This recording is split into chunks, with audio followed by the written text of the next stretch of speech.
ফেরিতে ওঠার সময় দৌলতদিয়া ঘাটে সৌহার্দ্য পরিবহনের একটি যাত্রীবাহী বাস নিয়ন্ত্রণ হারিয়ে পদ্মা নদীতে পড়ে গেছে।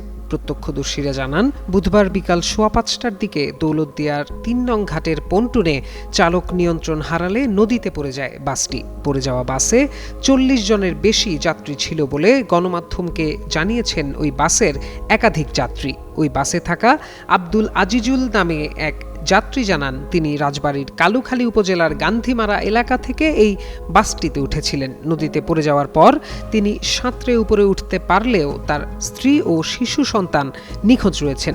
বাসটি কুষ্টিয়া থেকে ছেড়ে এসেছিল। খুবই অল্প সংখ্যক যাত্রী সাঁতরে উপরে উঠতে পেরেছেন বলেও জানান প্রত্যক্ষদর্শীরা।